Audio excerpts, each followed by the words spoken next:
Welcome to news talk with VD Sameer. आज एक बहुत इंपॉर्टेंट टॉपिक पे डिस्कशन करेंगे, फुल डिटेल डिस्कशन करेंगे भारत की ब्यूरोक्रेसी को लेके। और जो बहन मायावती का रोल रहा है भारत की ब्यूरोक्रेसी, स्पेशली उत्तर प्रदेश में जब जब बहन जी मुख्यमंत्री रही हैं, और 2007 से 2012 के बीच जो फुल टर्म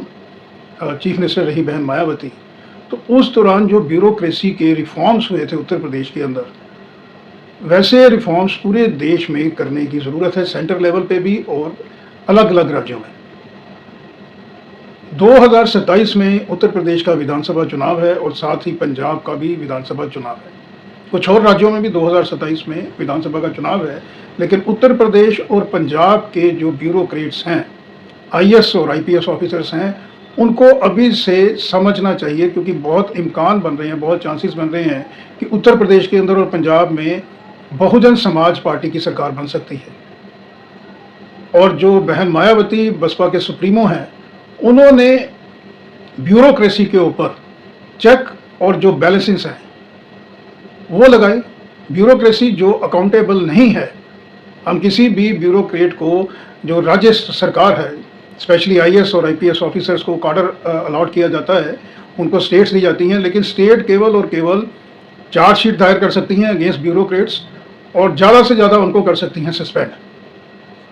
सर्विस से निकालना, बाहर करना, डिसमिस फ्रॉम द सर्विस। ये अधिकार यूपीएससी डीओपीटी को है, यानी सेंट्रल गवर्नमेंट को है। इसी वजह से ब्यूरोक्रेसी हो रही है बेलगाम, और ब्यूरोक्रेसी की ये जो बेलगाम है, इसको लगाम लगाई थी बहन मायावती ने, और आने वाले समय में लगाम लगाने का काम स्पेशली उत्तर प्रदेश और पंजाब में बहन मायावती ही कर सकती हैं, क्योंकि इसके लिए जो अंतर्मन की शक्ति है, जो डेडिकेशन है, जो एजुकेशन है, एजुकेशन के साथ जो पॉलिटिक्स में पॉलिटिकल एक्सपीरियंस है, एडमिनिस्ट्रेशन रिफॉर्म्स का, ये सारी चीज़ों की ज़रूरत है। और आज की डेट में बहन मायावती से ज़्यादा कैपेबल कोई लीडर नहीं है जो इन ब्यूरोक्रेसी के ऊपर लगाम लगा पाए, इनकी अकाउंटेबिलिटी को फिक्स करे। डिटेल में चर्चा अभी ओपन करते हैं। किसी भी देश में, स्पेशली भारत जैसे देश में, ये माना जाता है कि अगर प्राइम मिनिस्टर यानी पीएम, चीफ मिनिस्टर यानी सीएम, डिस्ट्रिक्ट मैजिस्ट्रेट यानी डीएम,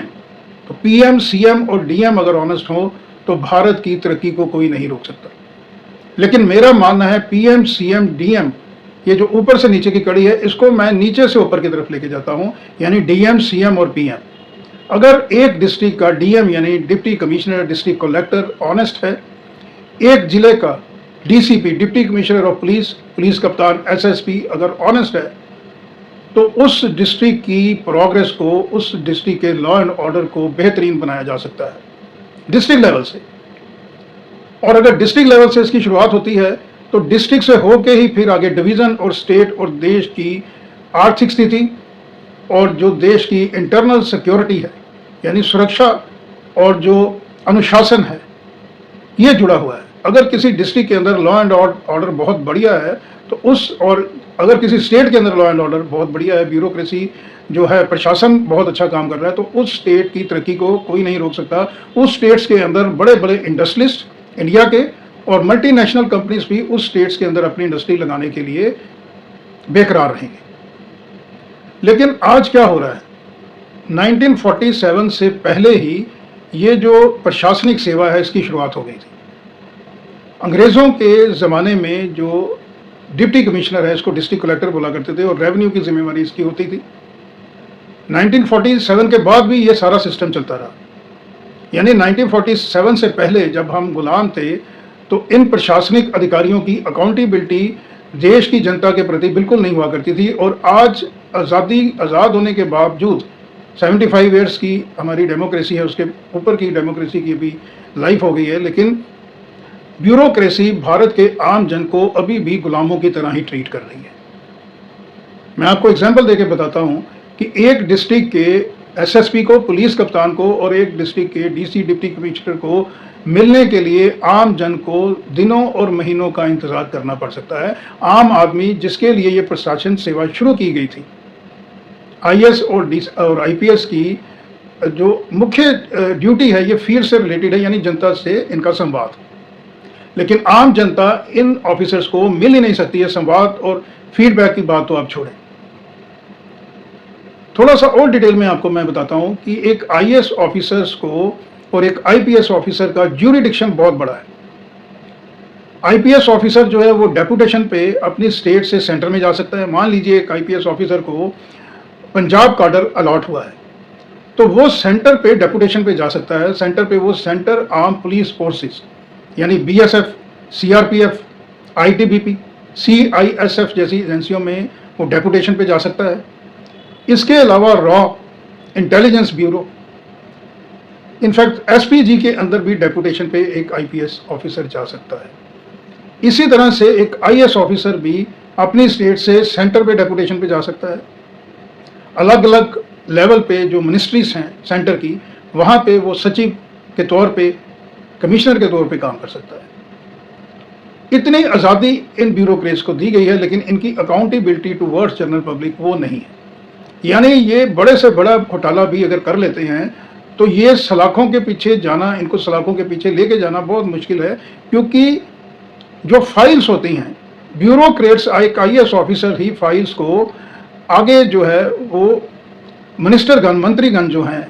माननीय सांसद, माननीय मिनिस्टर, माननीय विधायक, उनके समक्ष जो फाइलिंग की नोटिंग है वो करने वाला एक आईएएस ऑफिसर ही है। तो आईएएस ऑफिसर कभी भी अपनी पावर्स को कम नहीं कर सकता है, ये आप समझ सकते हैं, क्योंकि वो कोई भी आईएएस ऑफिसर अपने पांव पे खुद कुल्हाड़ी नहीं मारेगा। और यही वजह है कि इतनी लंबी आज़ादी के बाद भी आज की जो ब्यूरोक्रेसी है वो बेलगाम है, क्योंकि उनके ऊपर एक्शन लेना बहुत मुश्किल होता है। बहन मायावती की बात करते हैं, स्पेशली 2007 से 2012 चीफ मिनिस्टर रहते हुए किस तरह से उन्होंने ब्यूरोक्रेसी के ऊपर लगाम लगाई। जो सेंट्रल गवर्नमेंट की, स्टेट गवर्नमेंट की स्कीम्स हुआ करती थी एससी समाज के लिए, ओबीसी समाज के लिए, दबे कुचले लोगों के लिए, ये ब्यूरोक्रेसी की रेड टेप शाही, जो फीताशाही है, लाल फीताशाही, ये बहुत सी स्कीमों के ऊपर कुंडली मार के बैठ जाते थे, यानी काम नहीं किया करते थे। तो अगर बहन जी को फील्ड से कोई इस तरह का फीडबैक आता था, स्पेशली एससी समाज, दबे कुचलों के उत्पीड़न का, तो बहन जी समय समय पे उत्तर प्रदेश के अलग अलग तहसील, डिस्ट्रिक्ट डिवीजन्स का टूर करा करती थी, और मीटिंग के दौरान इस तरह कोताही करने वाले लापरवाह जो अफसर हैं उनको मौके पे किया जाता था सस्पेंड। आज भी जो सीनियर ब्यूरोक्रेट सेंटर के रह चुके हैं या चीफ सेक्रेटरी, डीजीपी रह चुके हैं उत्तर प्रदेश के, जो भी रिटायर हो गए हैं और उन्होंने बहन जी के साथ काम किया है उनके टेन्योर में, तो वो भी ये बताते हैं कि बहन जी की जो अप्रोच है वो नो नॉनसेंस अप्रोच हुआ करती थी टुवर्ड्स ब्यूरोक्रेसी। तो बहन जी जब जब उत्तर प्रदेश की मुख्यमंत्री रही हैं, तब ये जो आईएएस और आईपीएस ऑफिसर्स की लॉबी है, इन्होंने बहुत बेहतरीन काम किया उत्तर प्रदेश के अंदर। सेंटर की वेलफेयर स्कीम्स और स्टेट की वेलफेयर स्कीम्स को इन्हीं ब्यूरोक्रेसी ने, इन्हीं ब्यूरोक्रेट्स ने इम्प्लीमेंट किया उत्तर प्रदेश में बेहतरीन अंदाज में। केवल और केवल जो बहन जी का एक डंडा था इस ब्यूरोक्रेसी के ऊपर, जो बहन जी का एक कंट्रोल था इस ब्यूरोक्रेसी के ऊपर, जो बसपा बहन जी की नो नॉनसेंस अप्रोच थी टुवर्ड्स ब्यूरोक्रेसी, उसकी वजह से ही आज उत्तर प्रदेश का आम जन, स्पेशली उत्तर प्रदेश का एससी समाज, ओबीसी समाज, इकोनॉमिक वीकर सेक्शन जो है, स्वर्ण समाज से जो पिछला वर्ग है इनकम के हिसाब से, वो लोग, वो तमाम जनता आज भी बहन जी को याद करती हैं। और कहीं ना कहीं ऑपोजिशन भी जो है, ऑपोजिशन के भी जो दल हैं, चाहे वो भारतीय जनता पार्टी, सपा, कांग्रेस है, वो भी एक्नॉलेज करते हैं बहन जी के एडमिनिस्ट्रेटिव स्किल्स को। तो जिस तरह से आज उत्तर प्रदेश की ब्यूरोक्रेसी और पंजाब की ब्यूरोक्रेसी काम कर रही है, स्पेशली पंजाब की ब्यूरोक्रेसी जिस तरह से काम कर रही है, अभी 2 रोज पहले जो बेअदबी का मामला हुआ पंजाब के अंदर, आप ब्यूरोक्रेसी की अकाउंटेबिलिटी को देखिए, ब्यूरोक्रेसी की कार्य प्रणाली को देखिए कि एक फर्जी फॉरेंसिक लैब से रिपोर्ट लेने के लिए पंजाब के एक बहुत बड़े डिस्ट्रिक्ट के, एक बहुत बड़े सिटी के पुलिस कमिश्नर सीपी, जो एक आईपीएस ऑफिसर हैं, सीनियर आईपीएस ऑफिसर हैं, डीआईजी के रैंक पे हैं, और उनके साथ एक सुपरिटेंडेंट ऑफ पुलिस यानी पुलिस अध्यक्ष जो होता है, वो जाली रिपोर्ट लेने के लिए गुड़गांव की लैब में गए। अब इसके पीछे सरकार की क्या मंशा रही है, क्या नहीं रही है, वो अलग है, क्योंकि सरकार की अकाउंटेबिलिटी पॉलिटिकल पैरामीटर पे ही जो है वो निर्धारित की जाएगी। लेकिन ब्यूरोक्रेसी का हाल आप देखिए कि पंजाब का एक सीनियर आईएएस ऑफिसर रिश्वत देने की कोशिश कर रहा है एक लैब को फर्जी रिपोर्ट तैयार करने को लेके बेअदबी के मामले में, और एक्शन अगेंस्ट सच ऑफिशियल्स वो लेना बहुत मुश्किल है। जैसे मैंने बताया कि एक आईएएस और एक आईपीएस के ऊपर एक्शन लेने वाला भी जो बैठा हुआ है वो भी एक आईएएस और आईपीएस ऑफिसर ही है, तो वो अपने कोलीग्स को बचाने की हमेशा कोशिश करेंगे। इसके अलावा पंजाब की ब्यूरोक्रेसी, चाहे वो आईएएस हैं आईपीएस हैं, पिछले लगभग 2 दशकों से इनके ऊपर प्रॉपर्टी को लेके इन्होंने बड़ी बड़ी संपत्तियां बनाई हैं, बेनामी संपत्तियां बनाई हैं, और बनाई किससे हैं? जो इस देश का टैक्स पेयर है, जो इस देश का दबा कुचला समाज है, जो पैसा उनके वेलफेयर में लगना चाहिए वो आज लग रहा है ब्यूरोक्रेसी की अपने परिवारों के वेलफेयर के लिए। अपने बाल बच्चों के लिए प्रॉपर्टियां बनाई जा रही हैं इन ब्यूरोक्रेट्स के द्वारा, अपने रिश्तेदारों के नाम पे बेनामी प्रॉपर्टीज खरीदी जा रही हैं, but unfortunately accountability is not there at all. Bureaucracy की इंटरनल वर्किंग को मैं बहुत अच्छी तरह से इसलिए जानता हूँ कि पंजाब में बतौर एक एडीबी के अंदर काम करते हुए जो हमारा ऑर्गेनाइजेशन थी, उस ऑर्गेनाइजेशन के जो मैनेजिंग डायरेक्टर थे वो ब्यूरोक्रेसी से आते थे, स्टेट ब्यूरोक्रेसी से आते थे, डेपुटेशन पे आते थे, कुछ समय के लिए आते थे। तो आप समझ सकते हैं कि अगर एक ब्यूरोक्रेट जो है वो डेपुटेशन पे किसी पब्लिक सेक्टर अंडरटेकिंग का सीईओ बनता है, चीफ एग्जीक्यूटिव ऑफिसर या मैनेजिंग डायरेक्टर बनता है 2-4 साल के लिए, कई बार तो 5-6 महीने में ही सरकार उनको हटा देती है, तो फिर उसकी अकाउंटेबिलिटी क्या होगी? क्या इस तरह का शख्स जो 2-4 साल के लिए डेपुटेशन में किसी ऑर्गेनाइजेशन में आया है, क्या वो उस ऑर्गेनाइजेशन के स्ट्रक्चर में जो इम्पोर्टेंट बदलाव है वो ला सकता है? इसकी संभावना ना के बराबर है, क्योंकि accountability is not there at all, along with उनकी एक्सपर्टाइज भी नहीं है। मैं थोड़ा सा और आपको डिटेल में बताता हूँ कि मान लीजिए एक स्टेट है, उसका जो पावर सेक्रेटरी है, उसको पावर सेक्रेटरी को होना चाहिए एक टेक्नोक्रेट, एक इंजीनियरिंग बैकग्राउंड का, लेकिन अनफॉर्चुनेटली जो पावर सेक्रेटरी है वो एक आईएएस ऑफिसर है। इसी तरह फाइनेंशियल कमिश्नर, रेवेन्यू ले लीजिए, डेवलपमेंट ले लीजिए, किसी तरह का भी फाइनेंशियल कमिश्नर जो है वो उस डिपार्टमेंट्स के ऑफिसर्स जो नीचे से ऊपर प्रमोट होते हैं उनको होना चाहिए, क्योंकि वो डे टू डे वर्किंग जानते हैं उस डिपार्टमेंट की। लेकिन इस देश की आप समझ देखें इस देश की नेताओं की कि इस तरफ ध्यान नहीं है। एक आईएएस ऑफिसर को ही पीएसयू का भी हेड बना दिया जाता है। सेंट्रल लेवल पे एक बहुत इंपॉर्टेंट ऑर्गेनाइजेशन है food corporation of India, FCI, जिसके गोडाउन्स हैं, उस गोडाउन्स में किसान की उपज को रखा जाता है, एमएसपी से रिलेटेड ये एफसीआई है। एफसीआई का जो सीईओ है, जो मैनेजिंग डायरेक्टर है, वो भी एक आईएएस ऑफिसर, यानी उस आईएएस ऑफिसर को प्रशासन की जरूर समझ है, लेकिन जो प्रिक्योरमेंट एजेंसी की एक्सपर्टाइज है उसकी दूर दूर तक इस आईएएस ऑफिसर को समझ नहीं है, लेकिन बैठा यही हुआ है कुर्सी। 1947 से इस ब्यूरोक्रेसी ने कब्जा किया हुआ है अलग अलग जो टॉप की पोस्ट हैं।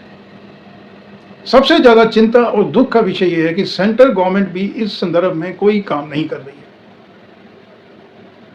बहुत ही पीड़ा का विषय पीछे सामने आया कि जो सेंट्रल आर्म पुलिस फोर्सेस हैं, जिसमें बीएसएफ, सीआरपी, सीआईएसएफ, आईटीबीपी जैसी एजेंसीज हैं, यहाँ पे जो कमांडेंट की पोस्टें हैं या डीआईजी की, आईजी की पोस्टें, ये भी रिजर्व की हुई हैं आईपीएस ऑफिसर्स के लिए। यानी ये आईपीएस ऑफिसर सीधा डीआईजी के रैंक पे आ जाते हैं सेंट्रल आर्म पुलिस फोर्सेस के अंदर, जिससे जो मोनोबल है इन फोर्सेस के नीचे के अधिकारियों का, जो डायरेक्ट असिस्टेंट कमांडेंट आते हैं, वो पहुंच ही नहीं पाते हैं डीआईजी के रैंक पे। तो बहुत बड़ा ये इशू हुआ था सेंट्रल आर्म पुलिस फोर्सेस की, जो असिस्टेंट कमांडेंट, डिप्टी कमांडेंट, जो खासकर इंस्पेक्टर रैंक में, सब इंस्पेक्टर रैंक में नीचे से आते हैं, उन्होंने बहुत चिंता दिखाई थी कि उनकी प्रमोशन कमांडेंट रैंक के ऊपर नहीं हो रही है, वहाँ पे भी कब्जा एक आईपीएस ऑफिसर्स का। लेकिन सेंट्रल गवर्नमेंट ने, क्योंकि ये ब्यूरोक्रेसी की जो पावर है, जैसे मैंने आपको बताया कि फाइल्स के ऊपर नोटिंग ही इन ब्यूरोक्रेट्स की जाएगी, तो इन्होंने इस तरह से मैनिपुलेट कर लिया सेंट्रल गवर्नमेंट को भी कि वो जो इशू था वो बैच बैंकर पे चला गया, बैक बेंच, किसी ने उसकी परवाह नहीं की। आज भी सेंट्रल आर्म पुलिस फोर्सेस के अंदर डीआईजी और आगे के जो अधिकारी हैं वो सारे के सारे आईपीएस ऑफिसर हैं। तो देश आज बहन मायावती बसपा को क्यों देख रहा है? क्योंकि ये यकीन मानिए बहुत से चांसेस हैं कि 2027 में उत्तर प्रदेश की मुख्यमंत्री बनने जा रही हैं सुश्री बहन मायावती, और 2029 में प्राइम मिनिस्टर की दौड़ में भी कहीं ना कहीं मोदी साहब को चैलेंजर के रूप में फेस करना पड़ेगा बहन जी को। देश जाग चुका है, और अगर बहन जी ये टॉप पोस्ट के ऊपर पहुंचती हैं तो ये यकीन मानिए कि सेंट्रल पैरामिलिट्री फोर्सेस में डीआईजी, आगे के अधिकारी with in central arm police forces होंगे, स्टेट के अंदर अकाउंटेबिलिटी फिक्स की जाएगी आईएएस आईपीएस ऑफिसर्स की। नो नॉनसेंस अप्रोच जो है बहन मायावती की, उसको लेके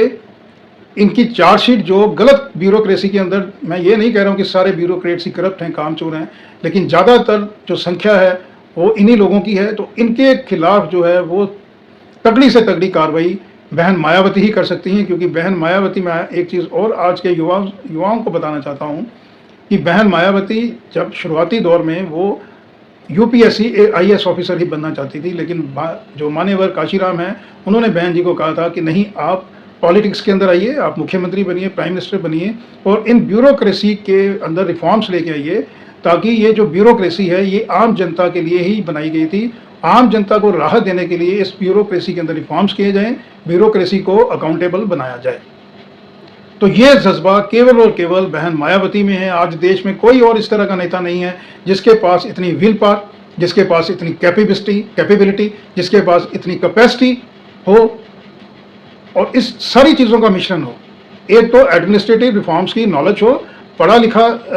लीडर हो और जिसने खुद ब्यूरोक्रेसी की तैयारी की हो, यूपीएससी की तैयारी की हो। इस तरह का जो लीडर है, जो मास लीडर है, जिसने जनता के बीच आके काम किया हो, जिसने जनता के बीच जाके ब्यूरोक्रेसी को अंदर से उसको देखा हो, उसकी वर्किंग को देखा हो, तो ये केवल और केवल एक नाम सामने आ रहा है, सुश्री बहन मायावती जी का। और अगर देश की जनता, अगर यूपी की जनता, पंजाब की जनता और देश की जनता अगर चाहती है रिफॉर्म्स, एडमिनिस्ट्रेटिव रिफॉर्म्स ब्यूरोक्रेसी के अंदर, अगर आप चाहते हैं कि एक तहसील का एसडीएम, डीएसपी, एक डिस्ट्रिक्ट का डीसी, एसएसपी और एक स्टेट का DGP, home secretary, chief secretary अगर ऑनेस्ट हों, तो फिर डेफिनेटली हम सबको देखना पड़ेगा, गौर करना पड़ेगा और एक बार स्टेट्स में और सेंटर में हमको बसपा की सरकार को डेफिनेटली चांस देना पड़ेगा। तो आज के अंक में इतना ही, फिर किसी और मुद्दे को लेकर आपके समक्ष हाजिर होगा। तब तक के लिए नमस्कार, थैंक यू, धन्यवाद।